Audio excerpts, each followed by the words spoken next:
સપના બેટા, જરા એક ગ્લાસ પાણી આપી દે. અને હા, છાપું પણ. સવારની વોક કરીને પાછા ફરેલા 68 વર્ષીય રામદાસજીએ આટલું કહેવાની જ વાર હતી કે તેમની બહુ સપના રસોડામાંથી એવી રીતે બહાર નીકળી જાણે કોઈ યોદ્ધા યુદ્ધના મેદાનમાં ઉતરી રહ્યો હોય. સાડીનો છેડો કમરમાં કસીને ખોસેલો હતો. ચહેરો ગુસ્સા અને થાકથી ધૂંધવાઈ રહ્યો હતો અને પછી તેના મોંમાંથી શબ્દોની જગ્યાએ જાણે અંગારા વરસવા લાગ્યા. એક તો સવારે સવારે બાળકને સ્કૂલ માટે તૈયાર કરો, બધા માટે નાસ્તો બનાવો, ઘર સંભાળો અને હવે આમને માટે છાપું પણ શોધી લાવો. થોડું કામ તમે જાતે પણ કરી શકો કે નહીં? રામદાસજી એક પળ માટે થંભી ગયા. વહુનો તીખો અવાજ તેમના કાનમાં તીરની જેમ ખૂંચ્યો. તેમણે કંઈ ન કહ્યું, બસ ચૂપચાપ નજર ઝુકાવી લીધી, જાણે બધા આરોપો કબૂલી લીધા હોય. તેમની આ ચૂપકીદી સપનાના ગુસ્સાની આગમાં ઘીનું કામ કરી ગઈ. ચૂપ કેમ થઈ ગયા? જીભને તાળું લાગી ગયું શું? બહારથી જ તો આવી રહ્યા છો. દરવાજા પર પડેલું છાપું ઉચકી લાવવામાં શું તમારા હાથ ઘસાઈ જાત? રામદાસજીએ કાંપતા અવાજે સફાઈ આપવાનો પ્રયત્ન કર્યો. વહુ, છાપું બહાર નહોતું. મને લાગ્યું કદાચ તમારામાંથી કોઈ અંદર લઈ આવ્યું હશે એટલે પૂછી લીધું. અમારી પાસે એટલી ફુરસદ નવરાશ નથી કે સવારે સવારે ફરીને આવીને અને શાંતિથી છાપું વાંચીએ. કામ ધંધો છે બધાની પાસે. તમારી જેમ આખો દિવસ હાથ પર હાથ ધરીને નથી બેસી રહેતા અમે. સપના હજી ચીસો પાડી જ રહી હતી કે ઘરમાં રોજ થતા આ મહાભારતની વચ્ચે તેમનો એકનો એક દીકરો રાજીવ બાથરૂમમાંથી બહાર નીકળ્યો. તેને બેદરકારીથી કહ્યું, અરે સપના, કેમ સવાર સવારમાં ઘર માથે લીધું છે? આપી દે ને એમને છાપું અને પાણી. કંઈ મોટી વાત થઈ ગઈ? રાજીવની આ વાતથી સપના વધુ ભડકી. તેને તીક્ષ્ણ નજરે પોતાના પતિને ઘૂરતા કહ્યું, બહુ હમદર્દી આવી રહી છે પોતાના બાપ પર. તો જાતે કેમ નથી કરી દેતા તેમની સેવા? કે પછી એક કામ કરો, રાખી દો બે ચાર નોકર તમારા બાપુજીની ખિદમત માટે. રાજીવ થોડો શરમાઈને બોલ્યો, નોકર રાખી લઉં? બોલે છે તો જાણે મારી પાસે ખજાનાની ચાવી હોય. મારા પગારમાં ઘર ચાલી રહ્યું છે, એ જ બહુ છે. સપનાએ ચાની ટ્રે જમીન પર પટકી અને તરત જ વળતો પ્રહાર કર્યો. તો પછી તમારા પિતાજીને કહો કે કંઈક કામ ધંધો કરે, અમને પણ થોડું સુખ નસીબ થાય. પડોશના શર્માજીને જુઓ, 70 વર્ષની ઉંમરે પણ કેટલા ચુસ્ત દુરસ્ત છે. જિંદગીભર સરકારી નોકરી કરી, બાળકો માટે પૈસા જોડ્યા અને હવે દર મહિને 70,000નું પેન્શન લઈ રહ્યા છે. શહેરના પોશ વિસ્તારમાં એટલું આલિશાન મકાન બનાવીને આપી રહ્યા છે. પોતાના બાળકોને ગયા અઠવાડિયે તો નવી ગાડી પણ ખરીદી. અને એક તમારા પિતાજી છે, કામના ન કાજના, દુશ્મન અનાજના. દિવસ પર બસ ખુરશી તોડો, છાપું વાંચો અને ચાની ફરમાઈશ કરો. દોસ્તો, કહાનીમાં હવે નવો ટ્વિસ્ટ આવશે. છેલ્લા સુધી જોજો. વિડીયો લાઇક કરીને ચેનલ સબસ્ક્રાઈબ કરી દો. સપનાના અવાજમાં કટાક્ષ હતો અને દરેક શબ્દ રામદાસજીના હૃદયમાં તીરની જેમ ખૂંચી રહ્યો હતો. આ પહેલી વાર નહોતું જ્યારે સપનાએ પોતાના શબ્દોથી રામદાસજીના આત્મસન્માનને જમીન પર પટકી દીધું હોય. હા, કટાક્ષની રીત, શબ્દોની ધાર અને અવાજની તીખાશ વધુ જરૂર ગઈ હતી. રામદાસજીની સ્થિતિ હવે એવી થઈ ગઈ હતી જાણે ઘરમાં એક જૂનું ફર્નિચર જે જરૂરતનું નથી રહ્યું, પણ ઘરવાળા તેને હટાવી પણ નથી શકતા. રાજીવ ત્યાં જ ઊભો હતો, માથું ઝુકાવીને. રામદાસજીએ એક ક્ષણ માટે પોતાના દીકરા તરફ જોયું, એક નજર જેમાં સવાલ પણ હતો અને આશા પણ તેને કોઈ પ્રતિક્રિયા ન આપી. તે પોતાની પત્નીની વાતોને નકારતો પણ નથી અને પિતાના દર્દને સ્વીકારતો પણ નથી. આ વાત રામદાસજીના દિલમાં ચુભર પેદા કરી દેતી હતી. આજ શોર બખોરમાં સપના અને રાજીવનો દીકરો અને રામદાસજીનો પૌત્ર સોનુ થોડો ડરી ગયો. પૂરી સ્કૂલ યુનિફોર્મ પહેર્યા વગર જ તે રૂમમાંથી બહાર આવી ગયો. માની ચીસો એટલી તેજ હતી કે તે અંદર સુધી ધ્રુજી ઉઠ્યો હતો. તે ચૂપચાપ ઊભો હતો, ડરેલો અને હેરાન. તેની માસૂમ આંખો તે દૃશ્યને એવી રીતે જોઈ રહી હતી જાણે તે કોઈ યુદ્ધ જોઈ રહ્યો હોય, જેમાં એક પક્ષ ચીસો પાડી રહ્યો હતો, બીજો સહી કરી રહ્યો હતો અને ત્રીજો ખામોશ થઈને તમાશો જોઈ રહ્યો હતો. અને તેને ખબર નહોતી કે તે પોતે કયા પક્ષમાં છે. પણ રામદાસજી કોઈ ગિલા શીખવા કર્યા વગર પોતાના રૂમમાં ચાલ્યા ગયા. રૂમના ખૂણામાં એ જ જૂની ખુરશી રાખી હતી જેના પર ક્યારેક તેમણે પોતાના દીકરાને ખોળામાં બેસાડીને વાર્તાઓ સંભળાવી હતી. આજે એ જ ખુરશી તેમના ગુમસુમ એકલતાની સાથી બની ચૂકી હતી. ક્યારેક એ દિવસ પણ હતા જ્યારે આ ઘર હાસ્ય અને પોતાનાપણાથી ભરપૂર હતું. હવે તો દર સવાર તેમના માટે એક નવું અપમાન લઈને આવતી હતી. સપનાએ સોનુને ધમકાવ્યો, ચાલ યુનિફોર્મ બરાબર કર. દરેક વસ્તુમાં ડોક્યુ કરવાની જરૂર નથી. થોડી જ વારમાં સોનુ સ્કૂલે કરીને ફાઇલો સમેટીને મોબાઈલની સ્ક્રીન પર ઝૂકેલો ઓફિસ માટે નીકળી ગયો. પાછળ રહી ગયા માત્ર બે લોકો, એક સપના અને એક તે ઇન્સાન જે આ ઘરનો પાયો હતો પણ હવે એક ગુમનામ બાળકની જેમ રહી રહ્યો હતો. થોડીવાર પછી જેવી રીતે રસમ નિભાવવામાં આવે છે એવી જ રીતે સપનાએ એક પ્લેટમાં નાસ્તો પકડાવ્યો અને ચૂપચાપ નીકળી ગઈ. રામદાસજીએ પણ કંઈ ન કહ્યું. નાસ્તો કર્યા પછી બસ એમ જ ન જાણે કેટલી વાર ખુરશી પર બેઠા રહ્યા. સાંજના સમયે તેમણે પોતાની લાઠી ઉઠાવી અને રોજની જેમ થોડીવાર માટે ઘરની બહાર નીકળી ગયા. જ્યારે પાછા ઘરે પહોંચ્યા તો આંગણામાં સોનુ, તેમનો 8 વર્ષનો પુત્ર, જાણે તેમની રાહમાં જ બેઠો હતો. રામદાસજી હજી ચંપલો ઉતારી જ હતી કે સોનુ દોડતો આવ્યો અને ચહેકતા બોલ્યો, દાદાજી, દાદાજી, કાલે તમારે મારી સાથે સ્કૂલે આવવાનું છે. રામદાસજીએ થાકેલા પગલાંથી પોતાના રૂમ તરફ વધતા કહ્યું, નહીં બેટા, હું તારા સ્કૂલે કેમ આવું? બાળકોની સ્કૂલમાં તો મમ્મી પપ્પા જાય છે ને. તારી મમ્મીને કહે, તે ચાલી જશે. તેમના અવાજમાં થાક હતો અને ચહેરો હજી પણ સવારની ઉદાસીતાથી ભરેલો હતો. પણ સોનુ ક્યાં માનવાનો હતો? તેને પોતાની નાનકડી હથેળીથી દાદાજીનો હાથ પકડ્યો અને જીદભરી અવાજમાં બોલ્યો, નહીં દાદાજી, ટીચરે તમને જ બોલાવ્યા છે. તમારે મારી સાથે આવવું જ પડશે. રામદાસજીએ એક નજર રાજીવ અને સપના તરફ નાખી, જે હવે ડ્રોઈંગ રૂમમાં બેઠા ટીવી જોઈ રહ્યા હતા. કોઈને પણ સમજાતું નહોતું કે સોનુ અચાનક આવું કેમ કહી રહ્યો છે. અચ્છા, ઠીક છે બેટા, કાલે સવારે જોઈશું. તેમણે વાત ટાળવા ચાહી, પણ બીજા દિવસે સવારે ઉઠતા જ સોનુએ ફરી એ જ રટ લગાવવાનું શરૂ કરી દીધું. મારે તો દાદુને જ લઈને જવું છે. દાદુને બોલાવ્યા છે ટીચરે. અડધી અધૂરી યુનિફોર્મમાં તે આમ તેમ દોડી રહ્યો હતો, ચીસો પાડતા, દાદુ, જલ્દી તૈયાર થઈ જાઓ. સપના, જે કિચનમાં તેનું ટિફિન તૈયાર કરી રહી હતી, તેને ખીજવાતા કહ્યું, આ શું નવી જીદ પકડી લીધી છે સોનુ? દાદાજી સ્કૂલે કેમ જશે? હું છું ને. ટીચરે બોલાવ્યા છે તો હું આવી જઈશ સ્કૂલ.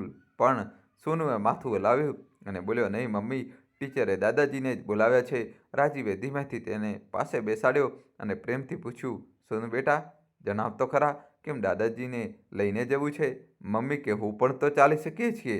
સોનુએ માસુમિયતથી કહ્યું, પાપા, આજે અમારા સ્કૂલમાં એક્સચેન્જ એક્ટિવિટી છે. Exchange activity? આ શું ભલા છે? પાસે બેઠેલી સપનાએ ભ્રમરો સંકોચતા પૂછ્યું. હા મમ્મી. સોનુ થોડો ચીડાઈ ગયો, તમને એટલું પણ નથી ખબર? મેં કહ્યું છે કે ઘરમાંથી કોઈ વસ્તુ લઈને આવવાની છે જેને અમે કોઈ બીજા સાથે એક્સચેન્જ કરી શકીએ. રાજીવ હસીને બોલ્યો, તો બેટા, કોઈ જૂનું રમકડું લઈ જા. જો તારા કામનું ન હોય, એના બદલે તારી ટીચર કોઈ બીજા બાળકનું રમકડું કે કોઈ બીજી વસ્તુ આપી દેશે. સોનુએ મોટી માસુમિયતથી માથું હલાવ્યું અને બોલ્યો, નહીં પાપા, હું તો બધા રમકડાથી રમું છું. મારે તો એવી વસ્તુ લઈને જવાની છે જે ઘરમાં કોઈ કામની નથી, જે ફાલતુ છે, એટલે કે યુઝલેસ. પછી તેણે આસપાસ જોયું અને ધીમા પણ સ્પષ્ટ અવાજમાં કહ્યું, એટલે હું દાદુને લઈને જઈ રહ્યો છું. રૂમમાં સન્નાટો છવાઈ ગયો. સોનુએ મોટી માસૂમ આંખોથી કહ્યું, મેં કહ્યું હતું કે જો એક ઇન્સાન માટે કંઈ યુઝલેસ છે તો તે કોઈ બીજા માટે વેલ્યુએબલ હોઈ શકે છે. અને કાલે મમ્મી તો કહી રહી હતી કે દાદાજી કોઈ કામના નથી. અમને તો તેમની જરૂર નથી, કદાચ કોઈ બીજાને હોય. રાજીવ સતબત રહી ગયો. સપના, જે અત્યાર સુધી સોનુની વાતોને હળવાશથી લઈ રહી હતી, તેનો ચહેરો સફેદ પડી ગયો. રામદાસજી ત્યાં જ ઊભા હતા, સોનુની પાછળ. તે પળે તેમના દિલ પર શું વીતી તે કોઈ નથી જાણતું, પણ તેમની આંખો જણાવી રહી હતી કે આ વાતોએ તેમના દિલને અંદર સુધી જખમ આપ્યા છે. તેમણે કંઈ ન કહ્યું, ન સોનુને ટોક્યો, ન સપનાથી કોઈ ફરિયાદ કરી. બસ પલટીને પોતાના રૂમમાં ચાલ્યા ગયા. સપના અને રાજીવે જેમ તેમ સોનુને સમજાવી પટાવીને સ્કૂલે મોકલી દીધો. થોડીવાર પછી ત્યાં બધું સામાન્ય થઈ ગયું. હા, સપના અને રાજીવ પોતાના દીકરા દ્વારા કહેવાયેલી વાતોનું પુનરાવર્તન કરીને હસી જરૂર રહ્યા હતા. રૂમની અંદર રામદાસજીને બધું સંભળાઈ રહ્યું હતું. આંખોમાંથી આંસુ નીકળીને ગાલ પર વહેવા લાગ્યા હતા. ખુરશી પર બેઠા બેઠા દિવાલ પર ટાંગેલી તે જૂની તસવીરને જોવા લાગ્યા. એક ધૂંધળી તસવીર જેમાં 3 ચહેરા હતા. તે પોતે, તેમની પત્ની લક્ષ્મી અને વચ્ચે ઊભો નાનકડો રાજીવ. એ જ ઘર હતું જે તેમણે અને લક્ષ્મીએ મળીને બનાવ્યું હતું. તે વખતે બહુ કંઈ નહોતું, ન મોટા ટીવી, ન ચમકતા ફર્શ, ન એસીની ઠંડી હવા, પણ જે હતું તેમાં પોતાકાપણું હતું, ગરમાટ હતું. ત્યારે રાજીવ, તેમનો એકનો એક દીકરો, તેમની દુનિયા હતો. તેના માટે તેમણે કેટલી સમજૂતો કરી, કેટલાય સપનાઓ કુરબાન કર્યા. રાજીવ તેમના માટે માત્ર દીકરો નહોતો, તેમની જિંદગીનો મકસદ હતો.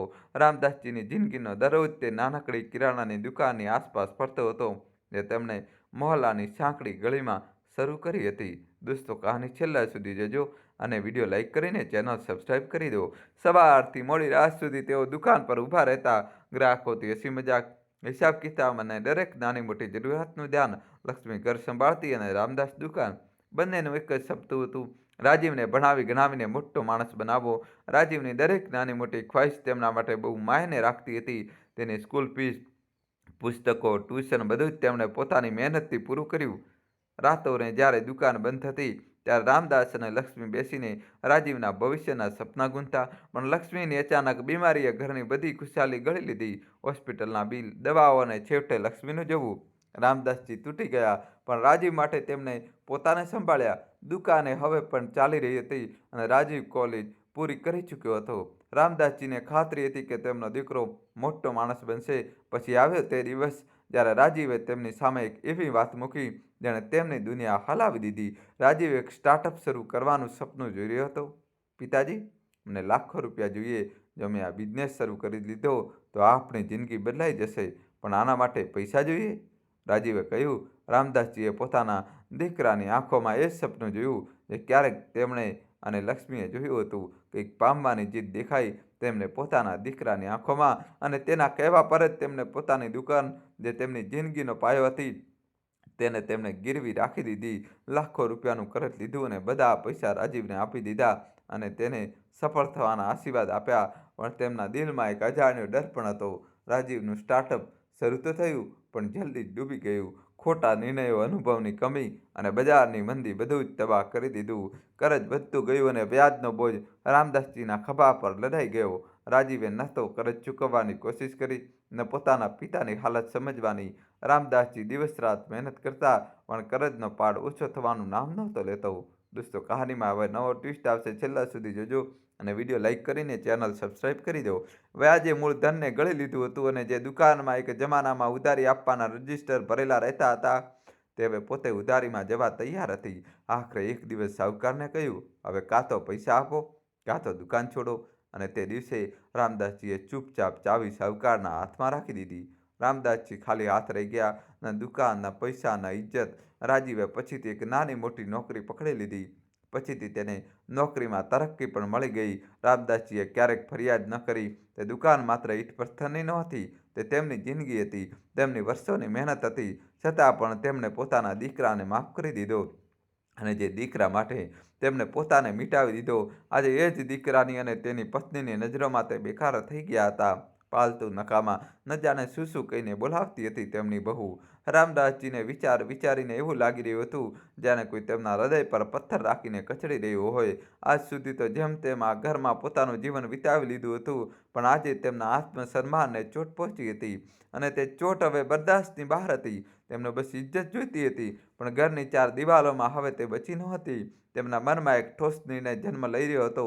તેઓ આ ઘરમાં હવે નહીં રહે. બપોરનો સમય હતો. સપના પોતાના રૂમમાં એસીની ઠંડી હવામાં આરામ કરી રહી હતી. સોનુ પડોશીના બાળક સાથે રમવા ગયો હતો અને રાજીવ ઓફિસમાં હતો. રામદાસજીએ ધીમેથી પોતાની અલમારી ખોલી. તેમણે એક નાનકડો બેગ કાઢીને 2-3 જોડી કપડાં સાથે જરૂરતનો સામાન પેક કર્યો. પણ એક મુશ્કેલી હતી. પૈસા?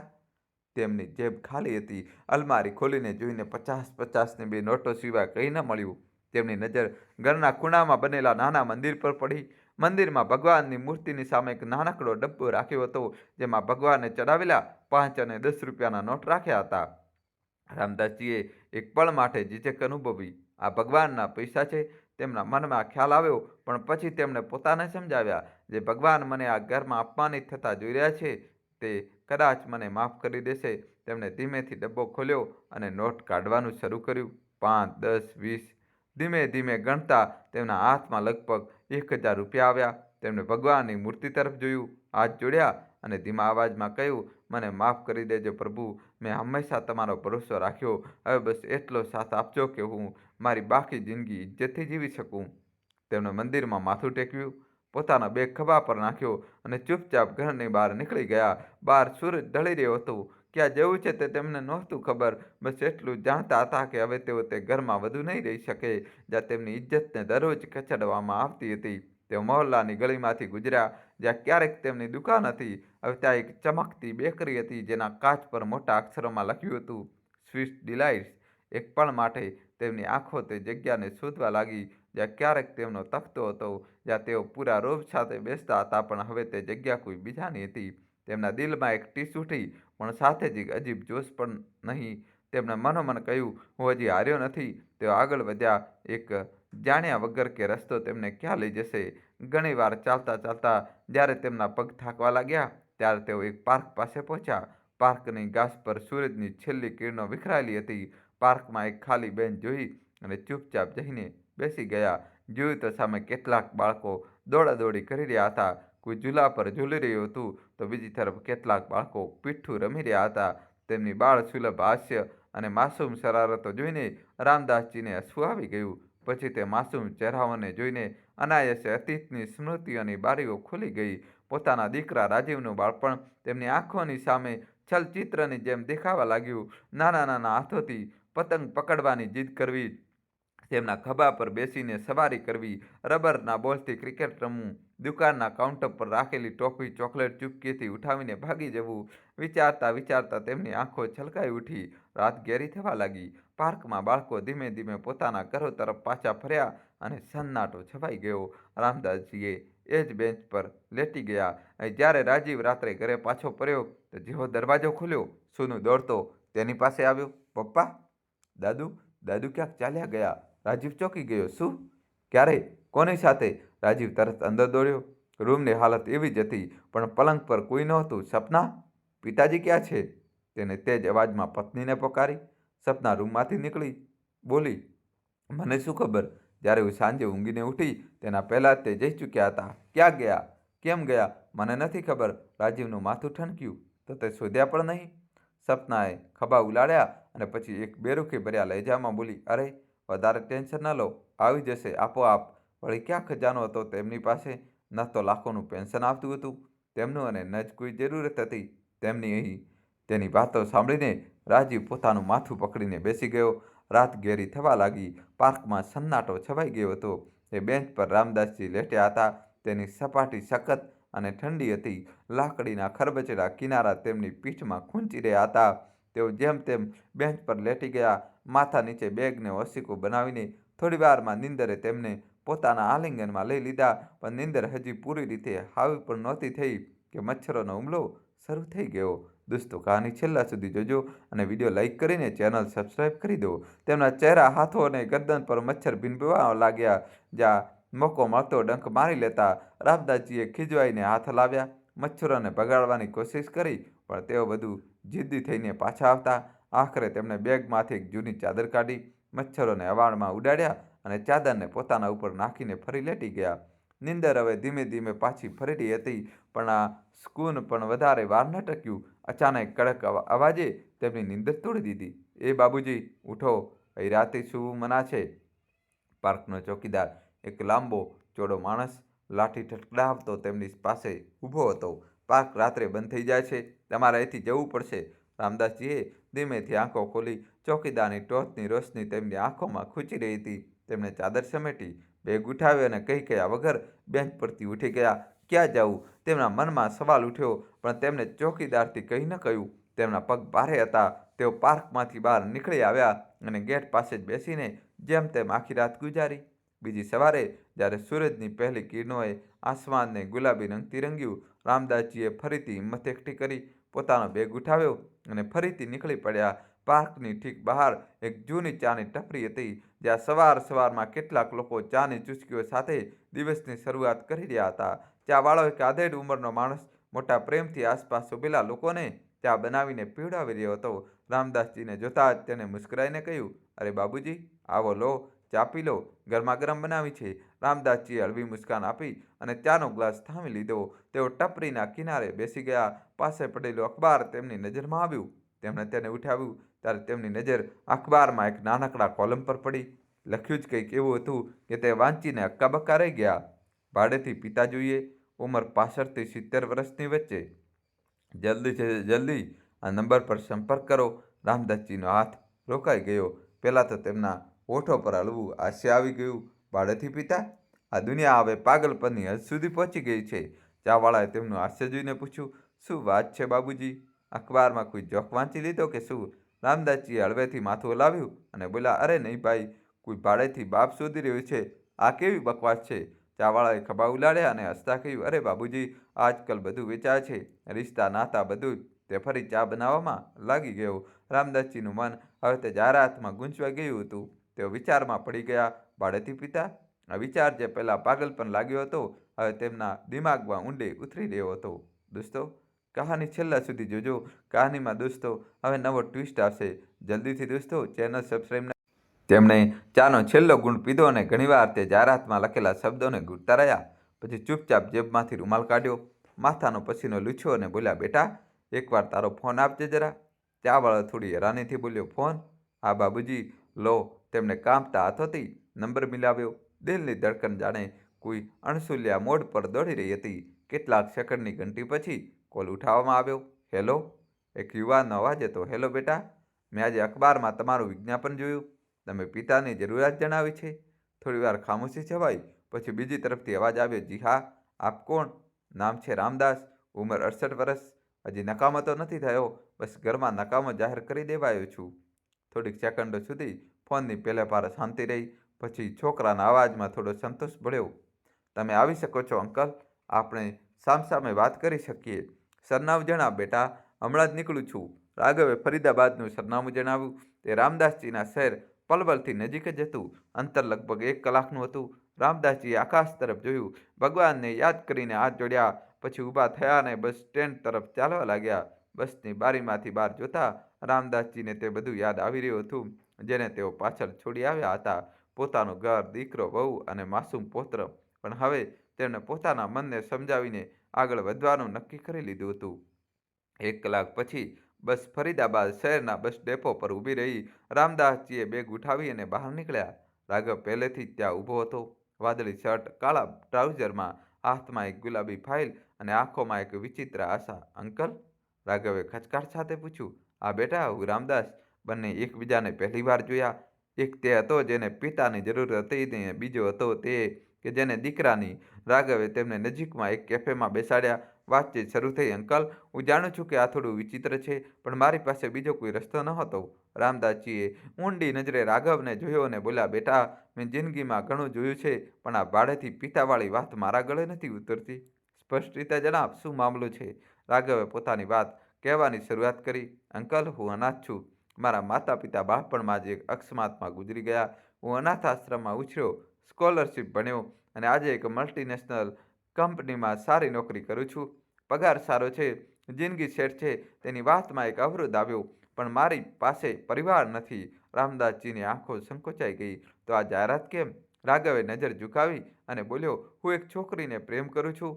તેનું નામ શિયા છે. અમે વર્ષોથી એકબીજાને જાણીએ છીએ અને એકબીજા સાથે લગ્ન કરવા માંગીએ છીએ. પણ શિયાના પિતા, જે ફૌજમાંથી નિવૃત્ત કરનાર છે, તેઓ તેમની દીકરીના લગ્ન કોઈ ખાનદાની વગદાર પરિવારમાં કરાવવા માંગે છે.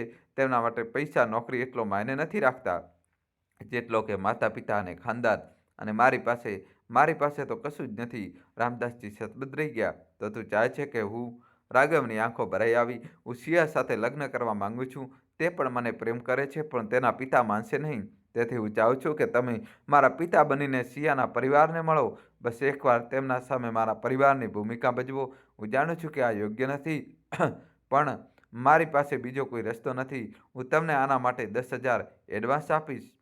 સાંભળીને રામદાસજીનું દિલ ધબકી ઉઠ્યું. પણ સત્ય પણ એ હતું કે હવે તેમની પાસે ઘર નહોતું, કોઈ ઠેકાણું નહોતું. થોડીવાર બંને વચ્ચે શાંતિ છવાલી રહી. પછી ધીમેથી માથું હલાવ્યું. ઠીક છે બેટા, જો મારી હાજરીથી તારું જીવન સુધરી શકે તો હું આ ભૂમિકા ભજવીશ. સાંભળતા જ રાઘવના ચહેરા પર રાહત છવાઈ ગઈ. ત્યારે જ રાઘવનો ફોન આવ્યો. શિયા? તેણે જલ્દીથી ફોન ઉપાડ્યો. બીજી તરફથી એક ગભરાયેલો અવાજ આવ્યો. રાઘવ, તે કંઈ કર્યું કે નહીં? ક્યાંક એવું ન થાય કે મારા લગ્ન ક્યાંક બીજે નક્કી થઈ જાય? રાઘવે રામદાસજી તરફ જોયું, જેમની હાજરી હવે તેના માટે એક સહારો બની ચૂકી હતી. તેણે એક ઊંડો શ્વાસ લીધો અને કહ્યું, શિયા, ચિંતા ન કર. મેં પિતાનો બંદોબસ્ત કરી લીધો છે. અમે જલ્દી જ તારા પપ્પાને મળવા આવીશું. શિયાને તેના પિતાના સ્વભાવનો સારો એવો અંદાજ હતો. અનુશાસન પ્રિય, સવાલોથી ભરેલા અને કોઈ પણ જૂઠને તરત પારખી લેનારા. તેથી તેણે રાઘવને કહ્યું, ઠીક છે, તો કાલે હું આવું છું. આપણે એકવાર રિહર્સલ કરી લઈશું. હું નથી ઈચ્છતી કે પપ્પા સામે કોઈ ભૂલ થાય અને વાત બગડી જાય. રાઘવે સંમતિમાં માથું હલાવ્યું. રામદાસજી રાઘવના ઘરમાં જ રોકાયા હતા. ઘર સારું એવું મોટું હતું. રસોઈ બનાવવા માટે એક નોકર હતો. તે સાંજે જ્યારે રાઘવ અને રામદાસજી ડાઇનિંગ ટેબલ પર એકસાથે જમી રહ્યા હતા ત્યારે દરવાજાની ઘંટડી વાગી. શિયા હતી. તેને સાદો સલવાર સૂટ પહેર્યો હતો, પણ તેની આંખોમાં એક એવી ચમક હતી જે પ્રેમ અને આશાથી ઝળહળી રહી હતી. તેણે રામદાસને જોયા અને ખચકાટ વિના તેમના પગે લાગી. જાણે તે ખરેખર તેમની વહુ હોય. રામદાસજી એક પળ માટે અટકી ગયા અને આશીર્વાદ આપ્યો. સૌભાગ્યવતી રહે દીકરી. રિહર્સલ શરૂ થઈ. સિયાએ સવાલોની લિસ્ટ બનાવી લીધી હતી. તમારું નામ? તમે શું કરતા હતા? રાઘવનું સ્કૂલિંગ ક્યાંથી થયું? તમારું પૈતૃક ઘર ક્યાં છે? દરેક સવાલનો જવાબ ગોખવામાં આવ્યો. પણ મુશ્કેલી હતી. રામદાસજી વારંવાર રાઘવને રાજીવ કહીને બોલાવવા લાગતા. રાઘવ અને સિયા એકબીજા તરફ જોતા અને હાસ્ય રોકવું મુશ્કેલ બની જતું. ક્યારેક ક્યારેક તો રામદાસજી પણ પોતે હસી પડતા. અરે અંકલ, હું રાઘવ છું, રાજીવ નહીં. દોસ્તો, કહાની છેલ્લા સુધી જોજો અને ચેનલ સબસ્ક્રાઈબ કરી દો. ગડપણ છે ને બેટા, આજ તો સહેલાઈથી નથી બદલાતી, રામદાસજી બોલ્યા અને પછી હસવા લાગ્યા. બોલે, બેટા, હું તારો બાપ છું, અંકલ નહીં. ત્રણેય જણા આના પર મોટેથી હસી પડ્યા. રિહર્સલ દરમિયાન ઘણીવાર એવું બન્યું કે રામદાસજીની વાતો એટલી સાચી અને ભાવુક થઈ જતી કે રાઘવ અને સિયા ચૂપ થઈને સાંભળવા લાગતા. વચ્ચે વચ્ચે પોતાની અસલ જિંદગી વિશે જણાવવા લાગતા તો ભાવુક થઈ જતા. રાઘવ અને સિયાને પણ રામદાસજીના દર્દની ઊંડાઈનો અંદાજ આવી ગયો હતો. તેમને રડતા જોઈને સિયા તેના આંસુ લૂછવા લાગતી તો રાઘવ સ્નેહથી તેમને ગળે લગાવી લેતો. રિહર્સલ પછી સિયાએ સૂચન કર્યું કે રામદાસજી માટે કેટલાક નવા કપડાં ખરીદવામાં આવે અને ત્રણેય નજીકના બજાર તરફ નીકળી પડ્યા. એક શોરૂમમાંથી તેમણે રામદાસજી માટે 2-3 જોડી કુર્તા પાયજામા અને એક જોડી ચપ્પલનો પસંદ કર્યો. પહેરીને જોયું તો રાઘવ અને સિયા એક સૂરે બોલી ઉઠ્યા. આ થઈને વાત. રામદાસજીએ અરીસામાં પોતાને જોયા અને સ્મિત કર્યું. બજારમાં ઘણો સમય વીતી ગયો. કપડાં ખરીદ્યા પછી બધા સાથે એક રેસ્ટોરન્ટમાં જમવા ગયા. ત્રણેય સાથે બેસીને હસી મજાક કરતા જમી રહ્યા હતા. એક પરિવાર જેવું વાતાવરણ બની ગયું હતું. બીજા દિવસે સવારે બધા તૈયાર હતા. સિયાએ ફોન કરીને જણાવ્યું કે તેના પિતા સાંજે 5 વાગ્યે ઘરે મળી શકે છે. રાઘવ ગભરાયેલો હતો. જો કંઈ ખોટું થયું તો? જો કોઈ રીતે બધી પોલ ખુલી ગઈ તો? રાઘવે રસ્તામાં કહ્યું, પણ રામદાસજીએ તેનો ખભો થપથપાવ્યો. તેમને પોતે પૂરો વિશ્વાસ હતો. સિયાએ ઘરનો દરવાજો ખોલ્યો અને તેમને અંદર આવવા કહ્યું. કર્નલ સાહેબે પોતાની પત્ની સાથે બહાર આવી ગયા. તેમણે રાઘવ અને રામદાસજીને ધ્યાનથી જોયા અને બોલ્યા, સારું, તો આપ છો રાઘવના પિતા? આવો, અંદર આવો. વાતચીત શરૂ થઈ. કર્નલ સાહેબે રાઘવની નોકરી અને ભવિષ્યની યોજનાઓ વિશે સવાલ કર્યા. પછી રામદાસજી તરફ ફરીને પૂછ્યું, તો ભાઈ સાહેબ, તમે અમને તમારા વિશે કંઈક જણાવો. તમે શું કરતા હતા? ક્યાંથી છો તમે? જેમ નક્કી કરવામાં આવ્યું હતું, રામદાસજી તેવું જ જણાવવા લાગ્યા. હજી કાનપુરથી ત્યાં એક જનરલ સ્ટોર ચલાવતો હતો. સારો એવો ધંધો હતો. ખૂબ મહેનતથી ઊભો કર્યો હતો. પણ પછી રાઘવની નોકરી આ શહેરમાં લાગી. ખૂબ સારા પૈસા કમાવા લાગ્યો તો તેને કહ્યું, પપ્પા, હવે તમે એકલા ન રહો, મારી પાસે આવી જાઓ. રાઘવની માતા ખૂબ પહેલાં ચાલી ગઈ હતી. ત્યારથી બસ હું અને રાઘવ ત્યાં રહેતા. બધું હતું, બસ દીકરાનો સાથ નહોતો. એટલે વેપાર છોડીને હું અહીં આવી ગયો પોતાના પ્યારા દીકરાની સાથે. રાઘવના ખભા પર હાથ મૂકતા રામદાસજી બોલ્યા. આ સાંભળીને રાઘવ અને સિયાને એકબીજા તરફ જોયું, જાણે તેમને વિશ્વાસ ન થતો હોય કે બધું આટલું સચોટ થઈ રહ્યું છે. કર્નલના દરેક સવાલનો જવાબ રામદાસજીએ એટલા આત્મવિશ્વાસ અને સલીકાથી આપ્યો કે કર્નલ સાહેબ પ્રભાવિત થયા. ક્યાંકથી પણ એવું નહોતું લાગી રહ્યું કે આ એક બનાવટી સંબંધ છે. તેમણે રાઘવના વખાણ કર્યા, તેની મહેનતની વાર્તાઓ સંભળાવી અને એ દર્શાવ્યું કે તેઓ પોતાના દીકરાને કેટલો પ્રેમ કરે છે. થોડીવાર વાતચીત કર્યા પછી રાઘવ અને રામદાસજીએ વિદાય લીધી. બહાર નીકળતી વખતે સિયાએ રામદાસજીનો હાથ ધીમેથી પકડ્યો અને કાનમાં કહ્યું, પિતાજી, તમે આજે માત્ર તેમનું જ નહીં, અમારું પણ દિલ જીતી લીધું.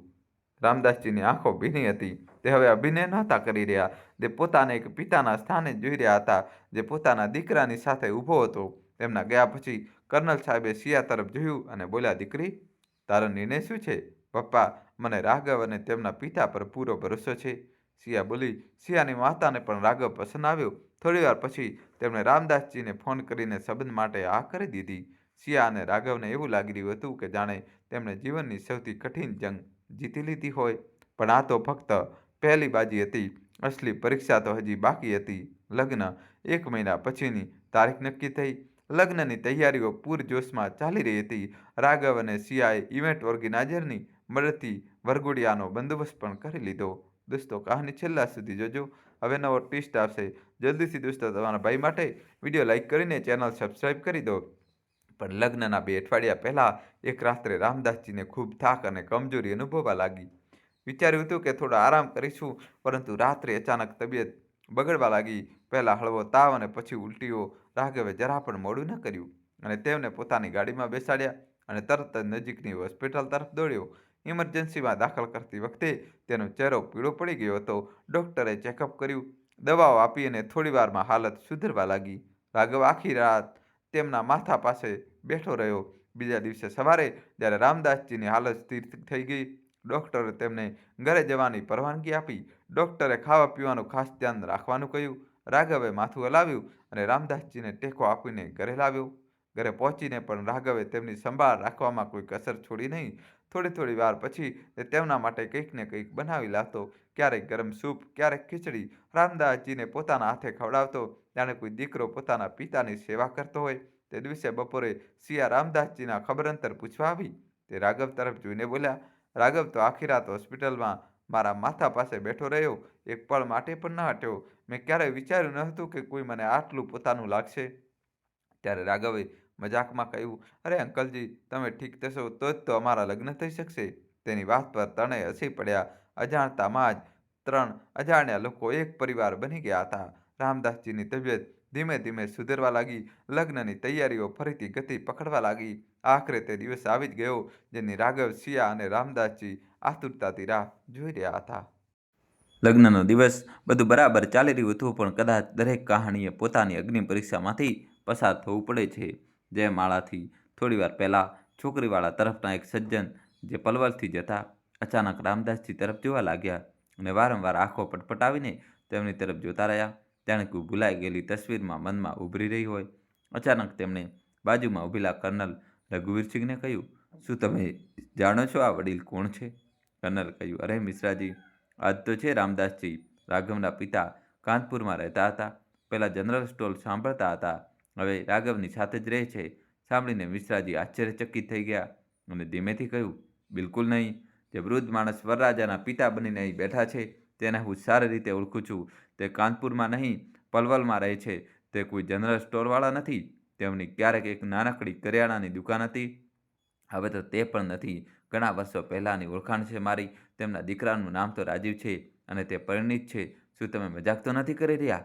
લો, હું કેમ મજાક કરું? વિશ્વાસ ન હોય તો પૂછી લો. અહીં દૂધનું દૂધ અને પાણીનું પાણી થઈ જશે. કર્નલની ભમરો ખેંચાઈ ગઈ, ચહેરો એકદમ સખત થઈ ગયો. તે મોડું કર્યા વિના મંડપમાં પહોંચ્યા. જયમાળા શરૂ થવાની જ હતી કે એક કઠોર અવાજથી બધાના દિલ ધ્રુજી ઉઠ્યા. 1 મિનિટ, અહીં જ રોકી દો બધું. રાઘવ ગભરાઈ ગયું. શું થયું અંકલ? કર્નલનો અવાજ વધુ જોરદાર થયો. તારી હિંમત કેમ થઈ મને છેતરવાની? અને આ માણસ? અંકલ, હું તમને અહીં આરામથી જણાવું છું, રાઘવે ધ્રુજતા અવાજે કહ્યું. કર્નલ સિયા તરફ જોયું, જેની આંખોમાં આંસુ આવી ગયા હતા. મંડપમાં સન્નાટો છવાઈ ગયો. મહેમાનોની નજર રામદાસજી, રાઘવ અને સિયા પર ટકેલી હતી. સિયાની આંખો ભીની હતી અને રાઘવનો ચહેરો એવો હતો જાણે તેનું આખું વિશ્વ ડૂબવા જઈ રહ્યું હોય.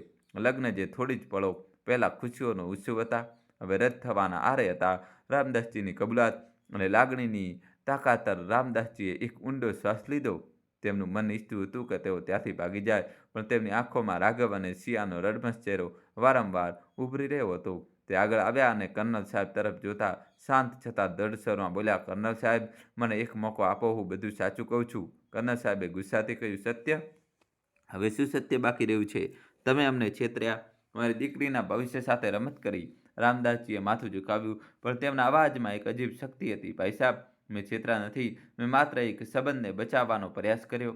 રાઘવ મારો સગો દીકરો નથી, એ સાચું છે, પણ સગાથી પણ વધારે છે મારા માટે. મેં તેને અને તેને મને અપનાવ્યો છે દિલથી. તેમણે રાઘવ તરફ જોયું અને તેમની આંખો ભીની થઈ ગઈ. આ છોકરો અનાથ છે. તેને પોતાની મહેનતથી પોતાનું જીવન બચાવ્યું. તેની માત્ર એક જ ઈચ્છા હતી કે સિયાને પોતાની જીવનસાથી બનાવવાની. અને હું એક એવો બાપ છું જેને પોતાના જ ઘરમાં કોઈ ઇજ્જત ન મળી. મારા પોતાના દીકરાએ મને ઠુકરાવી દીધો. મને આ છોકરાએ મને ઇજ્જત આપી, મને પિતાનો દરજ્જો આપ્યો. મંડપમાં સન્નાટો વધુ ઘેરો બન્યો. રામદાસજીએ કર્નલ સાહેબ તરફ જોયું અને આગળ બોલ્યા, ભાઈ સાહેબ, મેં તમારી સાથે જૂઠું બોલ્યું, એ માટે હું માફી માંગુ છું, પણ આ જૂઠ મેં તમને છેતરવાના ઈરાદી નથી. આ બંને બાળકોની ખુશી માટે બોલ્યું. રાઘવથી સારો છોકરો તમને ક્યાંય નહીં મળે, આ હું ખાતરી સાથે કહી શકું છું. સિયા અને રાઘવ એકબીજાને બેહદ પ્રેમ કરે છે. તેમનો પ્રેમ સાચો છે અને આ જ કારણે જ આજે હું તેમના માટે ઊભો છું. જો તમે ચાહો તો મને અહીંથી કાઢી મૂકો, પણ આ બાળકોની ખુશી ન છીનવશો. સિયા, જે અત્યાર સુધી ચૂપ હતી, તે આગળ આવી. તેની આંખોમાં આંસુ હતા, પણ અવાજમાં દૃઢતા. પાપા, અંકલે જે કર્યું તે મારા અને રાઘવ માટે કર્યું અને અમારા કહેવા પર કર્યું, કારણ કે રાઘવ અને હું એકબીજાને ખૂબ પ્રેમ કરીએ છીએ. જો તમે રાઘવને મારાથી અલગ કરશો તો હું ક્યારેય ખુશ નહીં રહી શકું.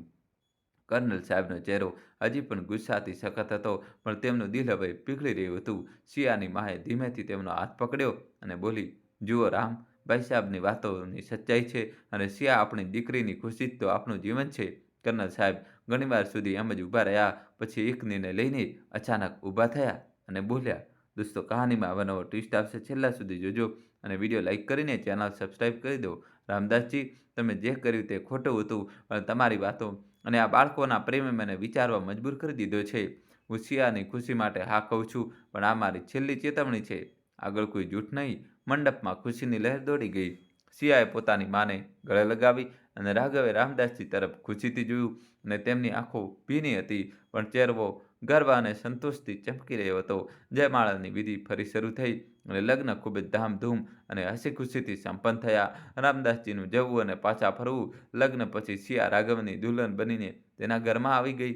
રાઘવનું ઘર હવે પ્રેમ અને હાસ્યથી ગુંજી રહ્યું હતું. શિયાના ઘરે આવેલા 2 દિવસ થઈ ચૂક્યા હતા, પણ ત્રીજા દિવસની સવારે જ્યારે શિયા પોતાના રૂમમાંથી બહાર આવી, તેની નજર રામદાસજીના રૂમ તરફ ગઈ. દરવાજો ખુલ્લો હતો અને રૂમ ખાલી. તેનું દિલ ધબકી ગયું. રાઘવ, તેને ગભરાતા અવાજ આપ્યો. રાઘવ દોડીને આવ્યો. અહીં ત્યાં જોયું, પણ રામદાસજી ક્યાંય નહોતા. બિસ્તર પર એક નાનકડો કાગળનો ટુકડો અને થોડા પૈસા રાખેલા હતા.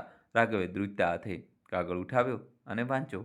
બેટા રાઘવ, દીકરી શિયા, આ એ જ 10,000 છે જે તમે મને પિતાનો કિરદાર નિભાવવા માટે આપ્યા હતા, પણ મને તેની જરૂર નથી. તમારી સાથે વિતાવેલા આ કેટલાક દિવસોએ મને એવો સંતોષ આપ્યો જાણે મેં મારી આખી જિંદગી જીવી લીધી હોય, અને મને તે ઇજ્જત અને પ્રેમ આપ્યો જે મેં મારા ઘરમાં ખોઈ દીધો હતો. પણ હવે મારે જવું પડશે. હું તમારા પર બોજ બનવા નથી માગતો. તમારી નવી જિંદગી શરૂ થઈ છે, તેને ખુલીને જીવો. મારી દુઆઓ હંમેશા તમારી સાથે છે. રામદાસ શિયાની આંખોમાંથી આંસુ ટપકવા લાગ્યા. પિતાજી, પિતાજી અમને છોડીને ચાલ્યા ગયા. તેનો અવાજ ધ્રુજી રહ્યો હતો. રાઘવના હૃદયમાં એક તીવ્ર પીડા જાગી હતી, એ જ પીડા જે તેને અનાથ હોવાની સજા તરીકે વર્ષો સુધી સહન કરી હતી. નહીં શિયા, તેને દ્રઢ સ્વરે કહ્યું, તેઓ વધારે દૂર નહીં ગયા હોય. આપણે તેમને શોધી લેશું. મોડું કર્યા વિના રાઘવ અને શિયા તેમને શોધવા નીકળ્યા. તેમને બસ સ્ટેન્ડ, રેલવે સ્ટેશન, દરેક જગ્યા જોયું, પણ તે ન મળ્યા. આખરે તેમને રામદાસજી શહેરના બહારના છેડે એક વડના ઝાડ નીચે બેઠેલા મળ્યા. ચહેરો ઉદાસ પણ ખૂબ શાંત. પિતાજી, રાઘવના અવાજમાં દુઃખ અને રાહતનું મિશ્રણ હતું. તે અને શિયા તેમના સામે હાથ જોડીને ઊભા રહી ગયા. તમે અમને છોડીને કેમ જઈ રહ્યા છો? રામદાસજીએ તેમની તરફ જોયું અને તેમની આંખો ભીની હતી. બેટા, તમે મને તે ઇજ્જત આપી જે મેં મારી જિંદગીમાં ખોઈ દીધી હતી. તમારા લગ્ન થઈ ગયા, તમારી જિંદગી સુધરી ગઈ, પણ હું હવે એક વૃદ્ધ માણસ છું. હું તમારા પર બોજ બનવા નથી માગતો. શિયાની આંખોમાંથી આંસુ ટપકી રહ્યા હતા. પિતાજી, તમે બોજ નહીં, અમારી તાકાત છો. તમે અમને એકબીજા સુધી પહોંચાડ્યા, અમને પરિવાર આપ્યો. અમે તમને જિંદગીભર અમારા પિતા તરીકે ઈચ્છીએ છીએ. અમારા ઘરમાં તમે નહીં હો તો તે ઘર સૂનું હશે. રાઘવનો અવાજ પણ ભીનો થઈ ગયો. પિતાજી, હું અનાથ છું. મારી પાસે ક્યારેય કોઈ પોતાનું નહોતું, પણ તમે મને તે પ્રેમ અને દુલાર આપ્યો જેના માટે હું આખી ઉંમર તરસતો રહ્યો. દોસ્તો, કહાની છેલ્લા સુધી જોજો, નવો ટ્વિસ્ટ આવશે. વિડીયો લાઇક કરી ચેનલ સબસ્ક્રાઈબ કરી દો. મને અને શિયાને તમારી જરૂર છે અને તમારા વિના અધૂરા છીએ. રામદાસજીની આંખો ભરાઈ આવી. રાઘવ અને શિયા તેમને પોતાના સાથે રાખવા માટે તરસી રહ્યા હતા. મેં ક્યારેય વિચાર્યું નહોતું કે કોઈ પરાયું મને આટલું પોતાના માનશે. તેમનો અવાજ ધ્રુજવા લાગ્યો. શિયાએ તેમના હાથ પકડ્યા અને બોલી, નહીં પિતાજી, પરાયા નહીં. અમે તમારા પોતાના છીએ. હવે ઘરે ચાલો. અમે વચન આપીએ છીએ કે અમે તમને ક્યારેય એકલા નહીં છોડીએ. આખરે તે માની ગયા અને ઘરે પાછા ફર્યા. રાજીવનું આગમન અને રામદાસજીનો નિર્ણય પણ બીજા જ દિવસે રાઘવના ઘરમાં એક અજાણી દસ્તક થઈ. શિયાએ દરવાજો ખોલ્યો અને સામે રાજીવ ઊભો હતો. તેનો ચહેરો ઉદાસ હતો અને આંખો પસ્તાવાથી ભરેલી. પિતાજી, શું મારા પિતાજી અહીં છે? તેને ધીમા સ્વરે પૂછ્યું. શિયાએ તેને અંદર બોલાવ્યો અને રાઘવે રામદાસજીને બોલાવ્યા, જે તે સમયે ઘરના નાના લોનમાં રાઘવ સાથે ચા પી રહ્યા હતા. રાજીવને જોતાં જ રામદાસજી થંભી ગયા. રાજીવ? તેમના અવાજમાં આશ્ચર્ય અને પીડાનું મિશ્રણ હતું. રાજીવ તેના પગમાં પડી ગયો. પિતાજી, મને માફ કરી દો. મેં તમને ઠુકરાવ્યા. તમારી ઇજ્જતને માટીમાં મળતી ચૂપચાપ જોતો રહ્યો, પણ જ્યારે તમે ઘર છોડીને ગયા ત્યારે મને અહેસાસ થયો કે મેં શું ખોયું. રામદાસજીની આંખો ભીની થઈ ગઈ. રાજીવની આંખોમાંથી આંસુ ટપકી રહ્યા હતા. પિતાજી, હું ખોટો હતો. સપનાને પણ પોતાના કર્યાનો પસ્તાવો છે. સુન દરરોજ તમારા વિશે પૂછે છે. પિતાજીએ રાજીવ તરફ જોયું અને બોલ્યા, રાજીવ, તું મારો દીકરો છે અને હું તને હંમેશા પ્રેમ કરીશ. પણ હું હવે અહીં મારી નવી દુનિયા વસાવી ચૂક્યો છું. તેમણે રાઘવ અને સિયા તરફ ઇશારો કર્યો.